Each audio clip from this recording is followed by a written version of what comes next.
This podcast is part of the Batman Universe Podcast Network, hosted by the BatmanUniverse.net.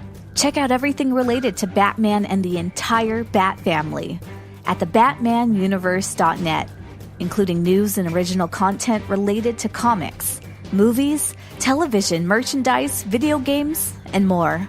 Also, check out some of the other unique podcasts that TBU has to offer. Consider supporting this podcast by becoming a patron on Patreon. Even $1 can go a long way in supporting this content that you enjoy. Look for a link over at thebatmanuniverse.net to offer your support now. And now, on with the show.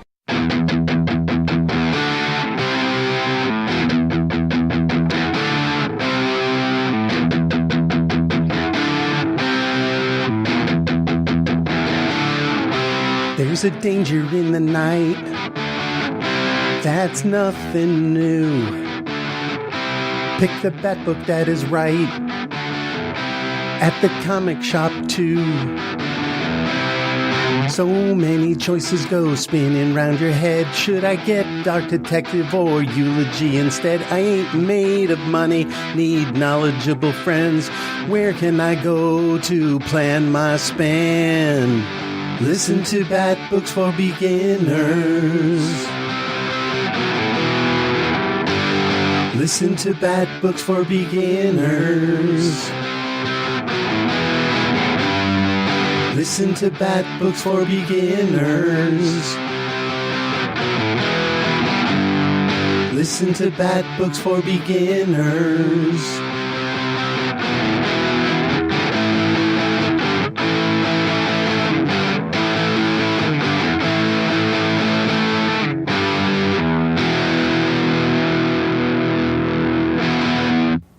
Hello, and welcome to this edition of TBU's Bat Books for Beginners, episode 201. My name is Gerry. And I'm Chris. And we are your hosts. On Bat Books for Beginners, we will examine story arcs with Batman and related characters. We will give you the historical background of the book, break down the plot and the art, and give you our opinions so you can decide for yourself if they're worth a read. Today's Bat Book Chris and I are covering is Streets of Gotham. So, Chris, tell us about this book. Thank you very much, Gerry. Little Neil Young today. Ooh, yeah, absolutely. Keep on rocking in the free world. Awesome. That was really good. Oh, thank you. Well, thank you very much. Yeah, listeners, my deepest apologies if I sound a little unclear. I got a little bit of a cold that I can't seem to shake, I'm going to try to tough on through this, but here we go. Hello, Bat fans. Thank you very much for spending some of your time with us today. Well, much to the chagrin of the Batman arch foe, the Eraser, and possibly Bob Rowland from our good buddy over our Twitter at Nick City Brewing and at A Gal Walks Into a Comic Shop podcast, and Trust Your Cape, and occasionally on the Bat Pod, we won't be covering Batman issue 188. Yet. Oh. But for now, we're going to be covering Batman Streets of Gotham, Volume 1, Hush Money. This is a 144-page, full-cover, softcover trade paperback that was published by DC Comics in May 2011. This trade paperback collects Batman number 685, originally cover dated March 2009 and cover priced at $2.99, and Detective Comics number 852, cover dated March 2009 and cover priced at $2.99, and Batman Streets of Gotham, issue numbers 1 through 4, originally cover dated August 2009 through November 2009, and those issues were originally cover priced at $3.99. There also exists a hardcover version of this trade that originally was cover priced at $19.99. Now, if you're interested in obtaining a copy of this, the hard copy edition for the softcover appears to be going in excess of $60 from online vendors. Yeah, I can't believe it. So, the better bet might be for going for the individual back issues, which go for around cover price from online vendors, and this does appear to be available on Comixology at the time of this recording for $11.49. Now note, the Batman Streets of Gotham issues did contain backup stories featuring the Kate Spencer Manhunter character, and while I am fond of that character, we're not going to be focusing on that feature in this episode. We're strictly going to be covering the main source material. For our creative team, as per usual, I'm going to go off some online resources and my memory. Our creators have been mentioned on previous episodes, so apologies to our longtime listeners if this sounds very familiar, and I will give you the shortened, condensed versions. Our writer is Paul Dini, the 5-time Emmy winner for his animation work. Dini was born August 7th, 1957, in New York, making him 61 years of age, and he is a graduate of Emerson College and was doing freelance animation scripts for Filmation around this time. Now, he also wrote episodes of He-Man and the Masters of the Universe. His later credits after that go to Tiny Toon Adventures, and then, well, where I first noticed his work, as well as perhaps many others, it was his 90s work on Batman the Animated Series. There, along with Bruce Timm, he co-created the character Harley Quinn. He and Bruce Timm co-collaborated on the Harley and Ivy Limited series for DC in 2004. Dini became the writer of DC's Detective Comics as of issue 821 and created a new version of the ventriloquist back in 827, which Gerry and I covered. Let's see. Now, while Grant Morrison was starting a 7-year run of a Batman story on the Batman title, Dini wrote a number of one-and-done stories over the following year as well, with a couple of crossovers in Morrison's Batman, as we've mentioned, the resurrection of Ra's al Ghul and the return of Hush. After Morrison's Batman R.I.P. storyline, the creators were moved around titles. Dini started writing 2 new titles, one of which we're covering today, Batman Streets of Gotham. Now, he also did Gotham City Sirens. Streets of Gotham started and ended story arcs about Hush. And Gotham City Sirens focused, of course, on the females of Gotham. Dini also wrote a graphic novel titled Dark Knight, that's Night with an N, a true Batman story. It was based on the mugging he experienced back in 1993. That volume was published in June 2016, and that's a book I highly, highly recommend. With respect to Dini, he is one of his favorite characters is Zatanna, so I wonder if she's going to make an appearance in this, if anything holds true to form. We shall see. The penciler for this is Dustin Gwinn. Gwinn was born in 1976. Starting with Detective Comics number 840, Gwinn would become the regular ongoing penciler of that title, and he worked with that with Paul Dini. The run lasted until issue 852, after which the pair launched this particular book that we're covering now, Batman Streets of Gotham. In 2012, Gwinn collaborated with Scott Snyder on the miniseries of American Vampire, Lord of Nightmares. It made the New York Times bestseller list in 2013. He also worked on Batman Little Gotham with co-writer Derek Fridolfs. That was an all-ages series that was positively reviewed by the USA Today. And let's see, in 2015, along with writer Jeff Lemire, they launched the co-creator-owned image series Descender, and that was which Gwinn won the 2016 Eisner Award for Best Painter Multimedia Artist, which I keep hearing rave things about.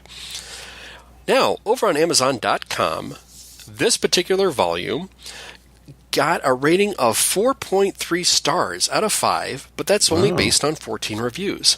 However, on Goodreads.com, this has a rating of 4.04 stars out of 5. But dear listeners, the key question remains, just what do Gerry and I think of this book? So please stand by for Gerry's recap, and with that, I shall turn it back over to you, Gerry. Thanks, Chris. So we're going to talk about this story after a few messages from some of our friends. Greetings, Gothamites. Lane here, asking, does the world really need another Batman podcast? Well, of course it does, he's Batman.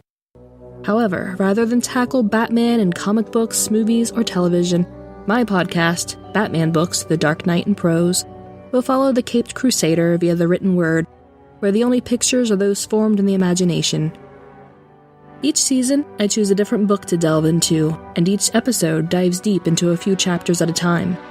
So join me as I explore the streets of Gotham between the covers of novels and novelizations in Batman Books, The Dark Knight in Prose.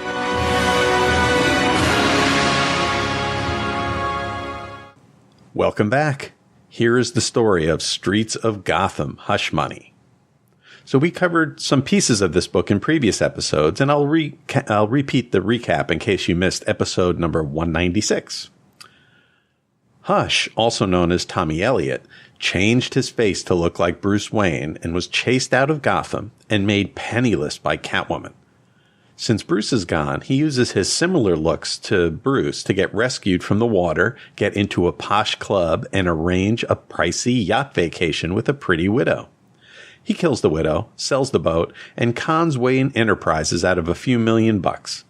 He has a near miss with some supes who he suspects may know his secret identity. He decides to hang out in Vietnam where no one will recognize him. But even backwater rebels read newspapers and kidnap him for some cool cash, especially when directed by Catwoman, who doesn't like her Bruce to be impersonated. Also, she's still upset with how he removed her heart a few issues back. Selina has been trying to usurp an animal smuggling operation when she heard about Bruce Wayne being in Vietnam. She calls in some personal guards and frees the animals, and she, Tommy, and the guards make a run for it. They make their way to a boat on the river, and Tommy tries to bribe the two guards to betray her. Too bad they're Nightwing and Tim Drake in disguise. Womp womp.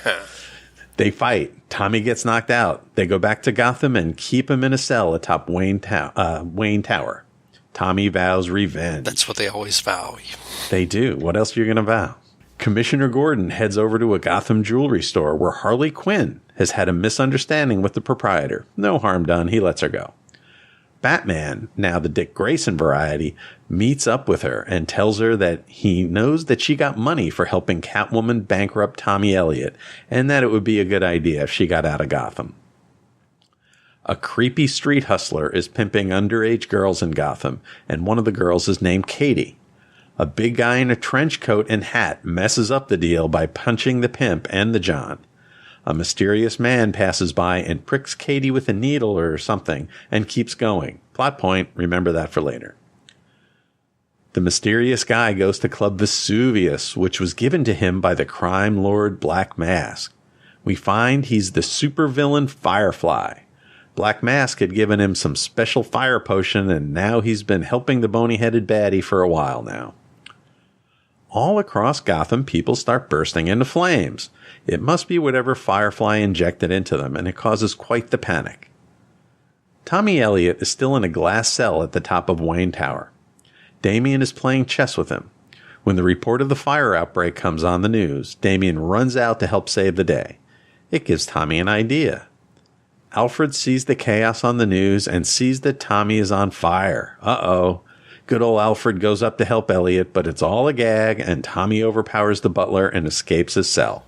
Aw, Alfred. Come on, Alfred. Batman and Robin try to save burning people, and Bats finds something in the skin of those who have been incinerated. It's a tiny chip that responds to a signal. It has all the earmarks of being from Firefly. They go around disabling the chip from those who haven't been set on fire yet. They intercept the signal and trace it to its home, Club Vesuvius. Black Mask arrives at Club Vesuvius to complain that Firefly torched the citizens of Gotham without his approval. It's okay to do it, just get approval first.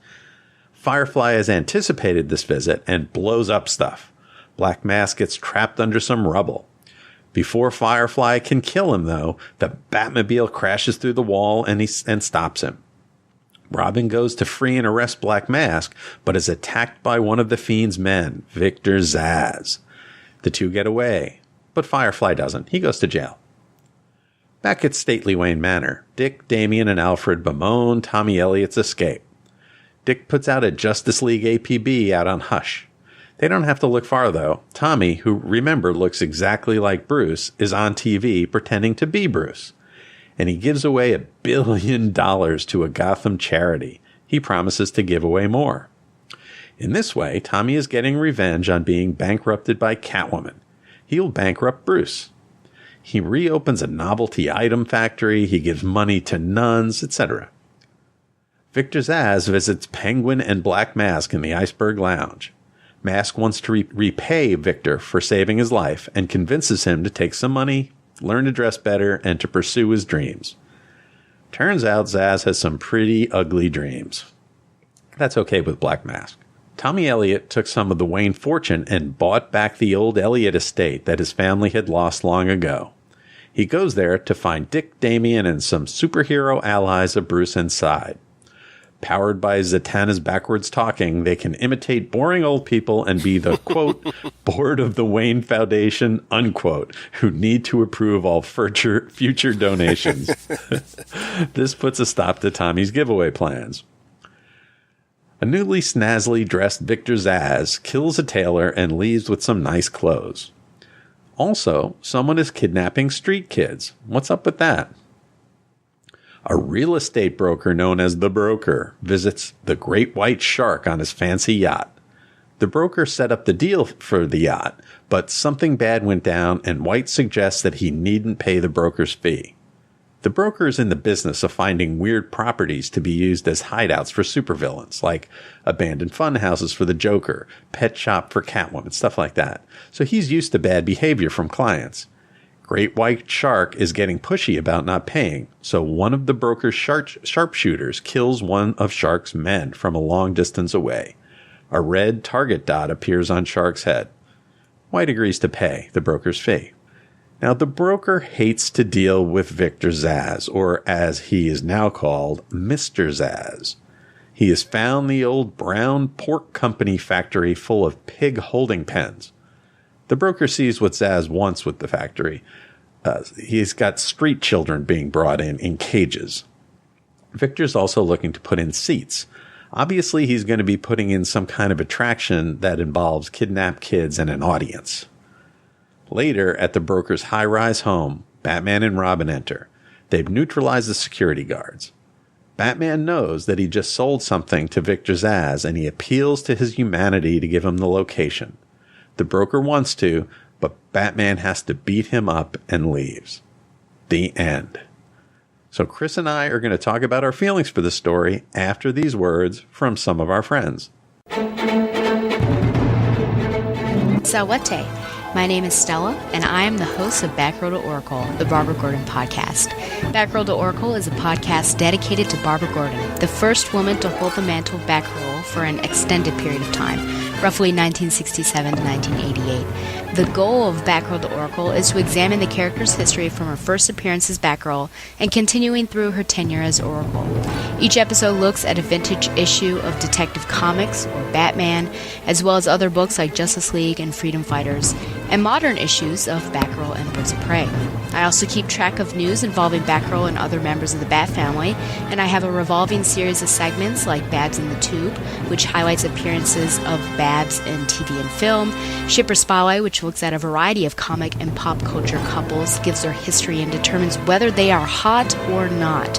Reading with Stella, which could be described as an audio drama, or just me reading a book that relates to Babs or doesn't. And of course, the mainstay literature recommendation. I have been blessed to interview writers Scott Beatty and Chuck Dixon on their Batgirl Year 1 work, Brian Q. Miller on his Batgirl run, Dwayne Swarzynski and Christy Marks on their separate Birds of Prey work, and the creators and actors of the Batgirl Spoiled, the web series. I hope to interview more creators and actors in the future. My goal, most importantly, is to make a fun, entertaining, and thoughtful show that people enjoy and from which they learn. Find the show online at thebatmanuniverse.net and iTunes, and follow the show on Facebook and Twitter at Backroll to Oracle. Thank you, and fly on, Babs lovers. Welcome back. Okay, Chris, what'd you think? Gerry, I want to get the art out of the way first because I sometimes overlook that when I toss up my comments out there. Dustin Nguyen is a really fine artist, and I like to give him props.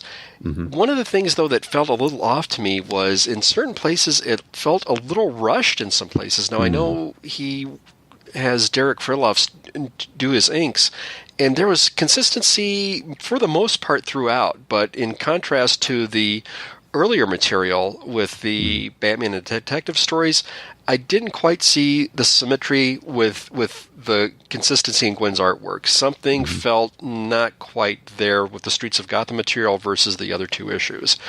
I can't quite put my finger on it. I don't know if it looked a little rushed in places, but I just don't know. And as I said before, Gwen might not appeal to everybody, but I think he's a magnificent artist. Some of the things were just really played up to his talents with some of the fight scenes and with the facial expressions of the characters. Okay, with respect to the story itself, I'm glad we got to look at this because a lot of times when I recall events happening in past DC history and events, no need remembering this, Chris. I mentally tell myself Bruce was not Batman here, so you could basically block this out, you know. And I think that gives the creators a disservice a little bit, and perhaps the company in a respect to that, because This was a little bit better than I remembered it. I did like this. When I saw it, I said, oh, look, we're going to be covering Batman Streets of Gotham. Yeah, I kind of like that. But, for the life of me, I can't remember what happened in that title because I mentally block it out because, Bruce wasn't Batman. And why remember it with that stamp with continuity. But there was a period here with this. I liked the effectiveness of Dick. I liked the effectiveness of Denny's writing here with respect to that Harley scene. I thought she just stole the show in the one sequence of panels. He really does a good job. This title is called Streets of Gotham, and we got a little bit of elements with Gordon and supporting characters and some lesser-known villains to an extent. I thought that was really nice. Firefly, I thought he really was an effective villain here, which I thought was more or less a B villain, but he had his moments here with the way it was depicted. Yeah. I really liked the little touches that Gwen put with the Vesuvius. Just the way he drew that logo was just masterful. It kind of looked like fire, with the way the V's were drawn and everything like that. I'm trying to think if I have any little quibbles or nitpicks. I think we'll probably pick a few things as we go along there. But this was a little bit better than I remembered it, and I was pleasantly surprised. So, Gerry, those were my broad impressions at first. What were your thinking?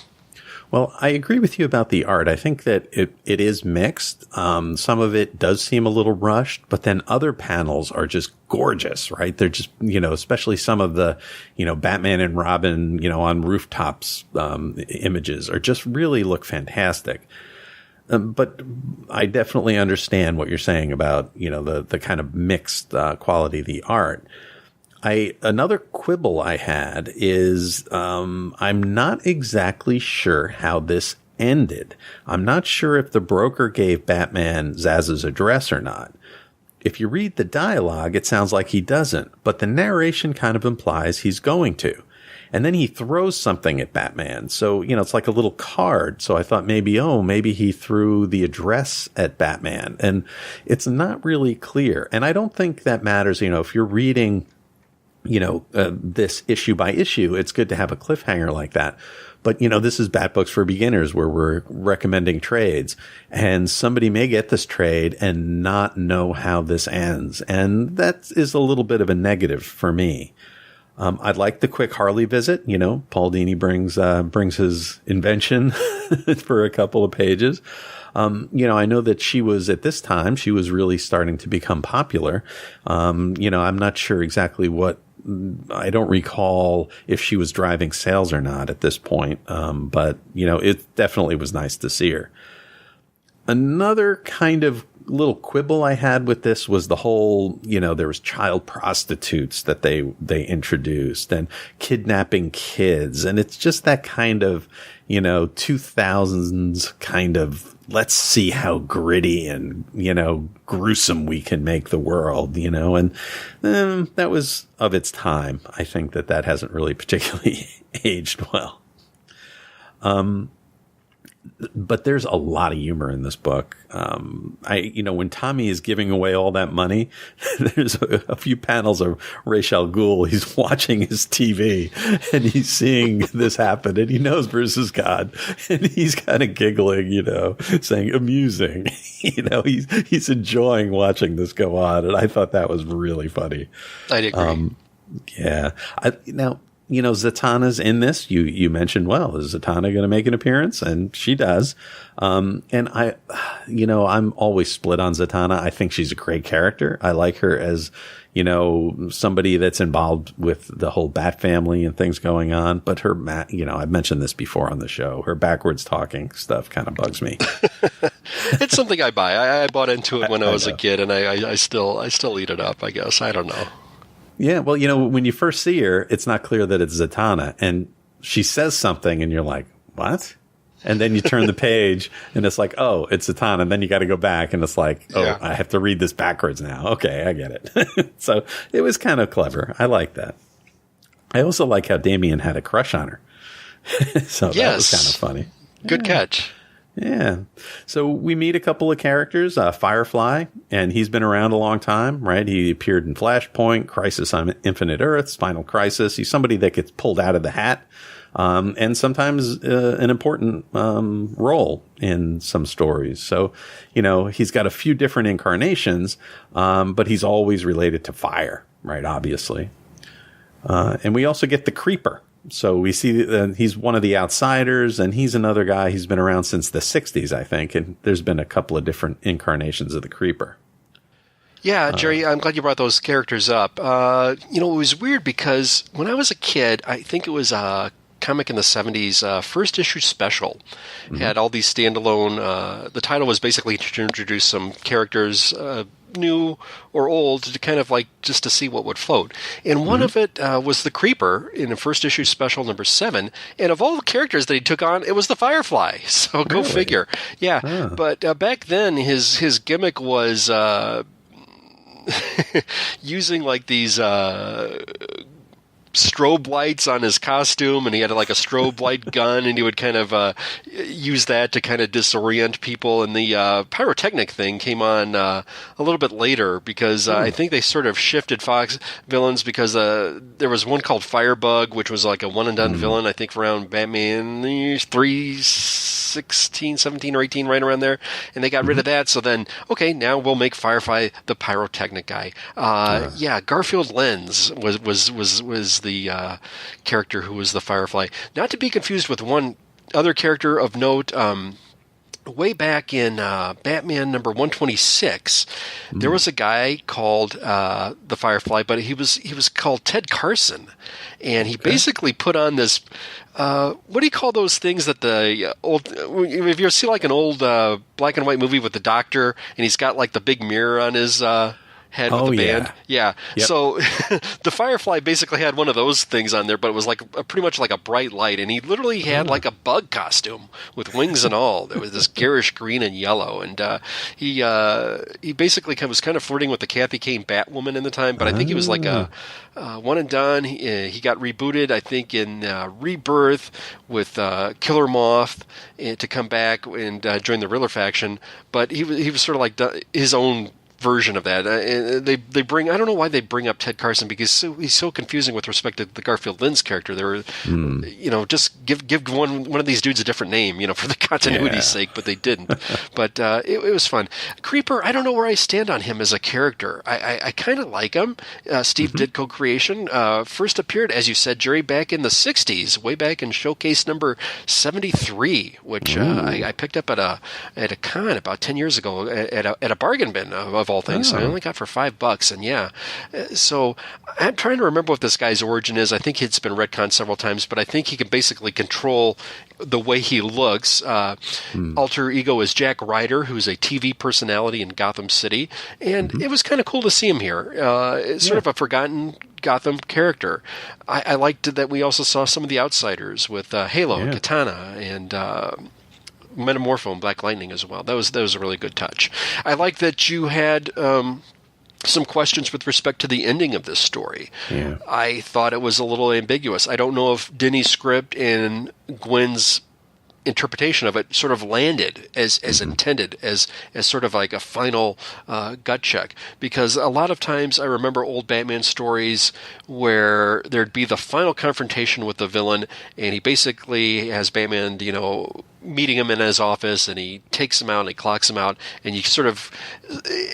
In some places, you do get the emotional impact.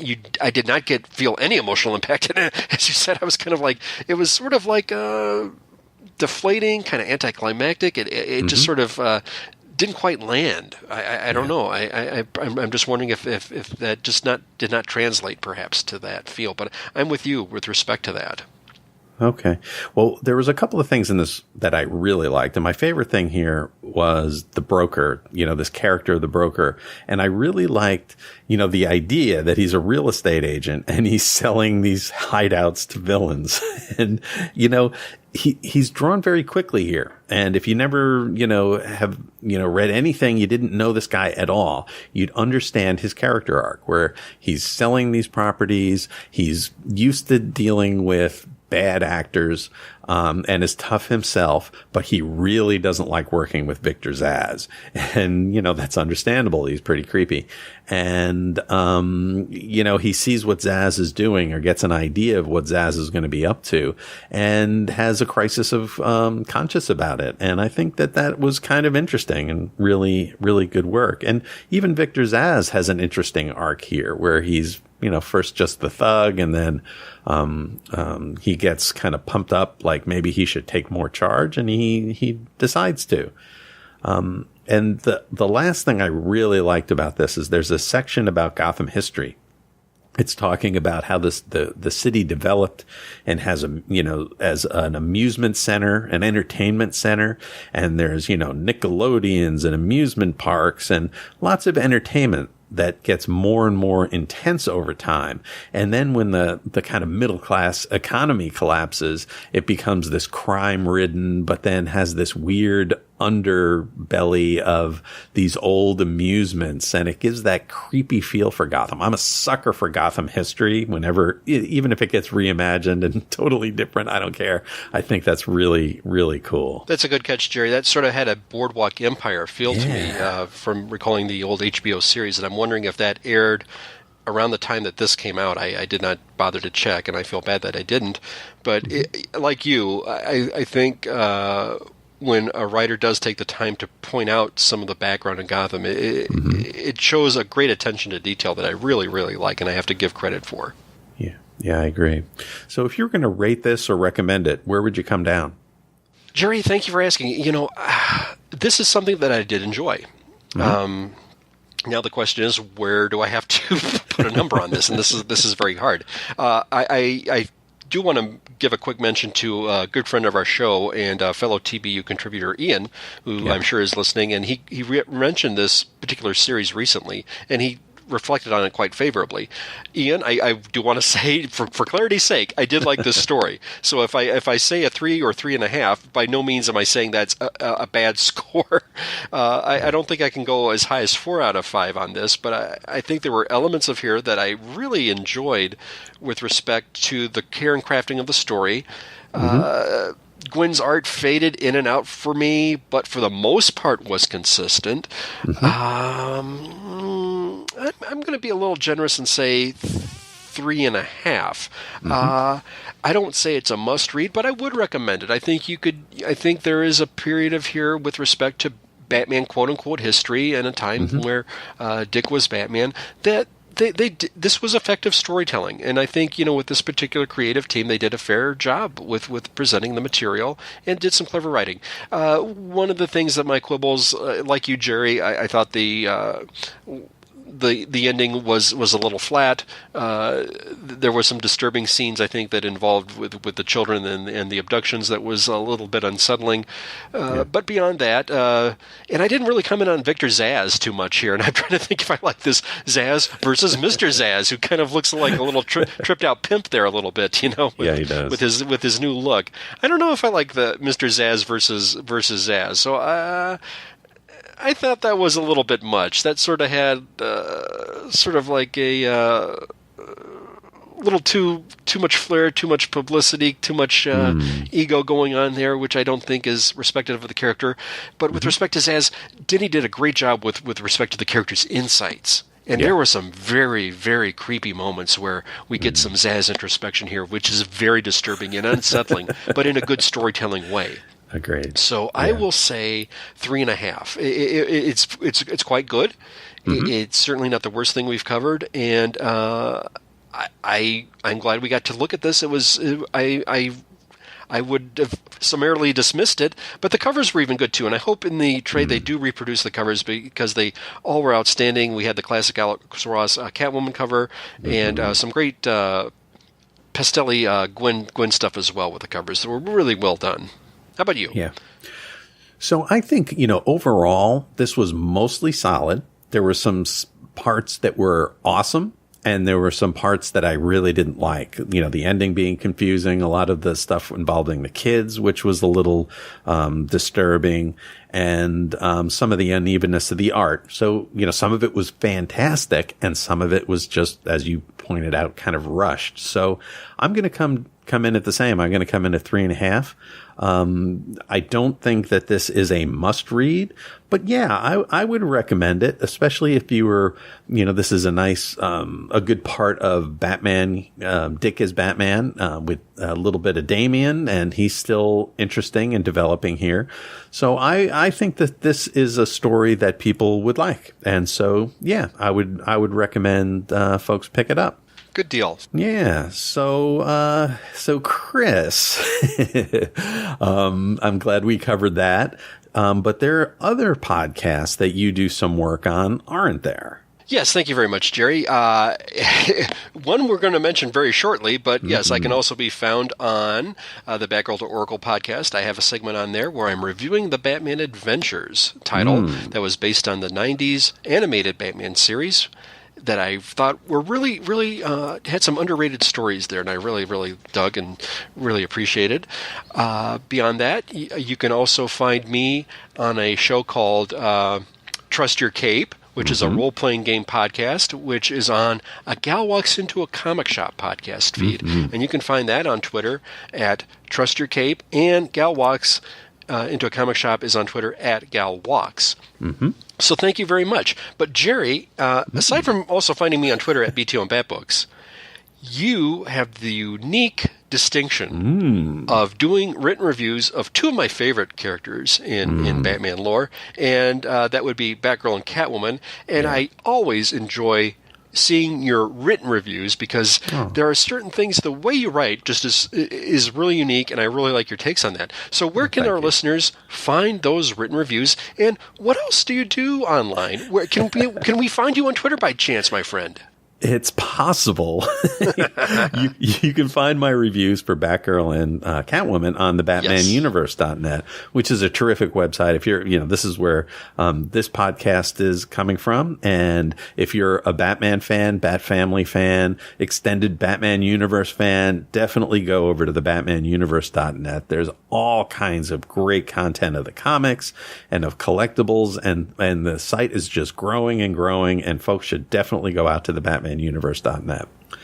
I also tweet my weekly comics, what I get every week. I talk about indie comics a lot on Twitter. I tweet about my adventures trying to make it through Dark Shadows.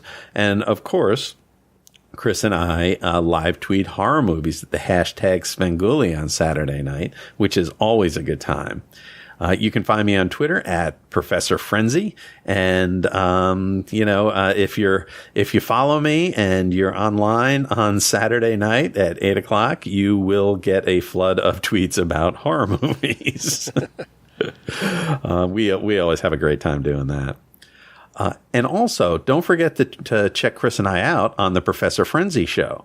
By the time this episode is aired, I think we will have released 42 episodes of the Professor Frenzy show, which is a comic that Chris and I do on indie comics and other pop culture topics. And that's been so much fun. We've been reading some great, great books over there. So check that show out. Search on iTunes for the Professor Frenzy show. Good deal. I mentioned Ian earlier, and he commented on our last episode with respect when we were reviewing Batman and Robin Reborn. So I want to give a shout out to Ian. Ian Miller is at IBM Miller on Twitter, and he's chimed in with the following. Amazing, 200 episodes. And I am so glad that Chris and Gerry are the hosts on this stretch. Well, thank you very much, Ian. Excellent coverage of Batman and Robin, Batman Reborn, and well-articulated notes about the disturbing violence. It's part of why I dislike Pig as a villain. He's more gross than thematic. The dynamic between Dick and Damian is a great one, though. As usual, I find other writers often did it better than Morrison, even though he came up with it. Excellent points, Ian.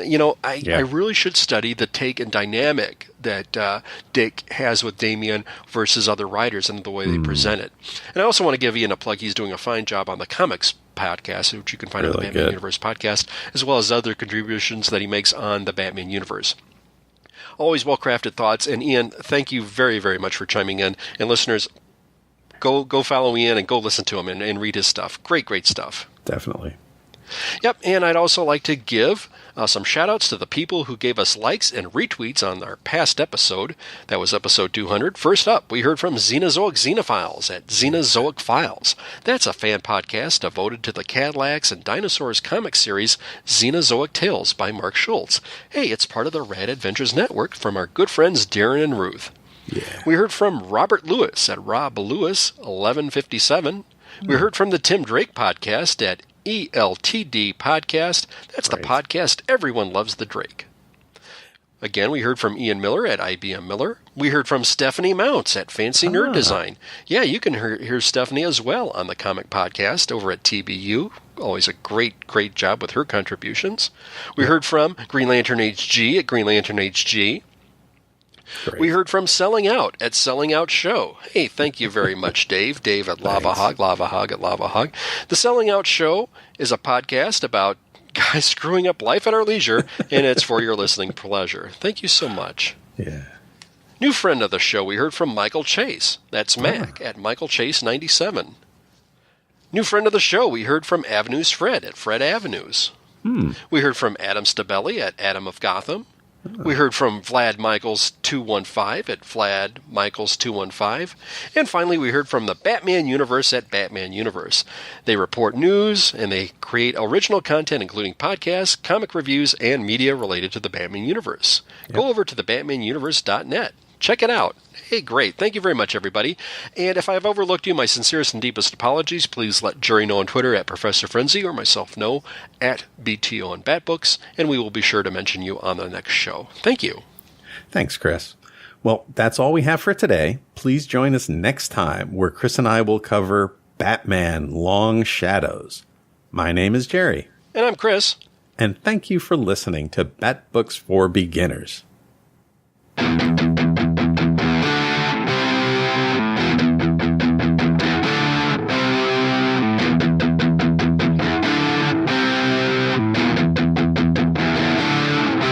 There's a danger in the night. That's nothing new. Pick the Batbook that is right at the comic shop too. So many choices go spinning round your head. Should I get Dark Detective or Eulogy instead? I ain't made of money, need knowledgeable friends. Where can I go to plan my spend? Listen to Batbooks for Beginners. Listen to Batbooks for Beginners. Listen to Batbooks for Beginners. Listen to Batbooks for Beginners.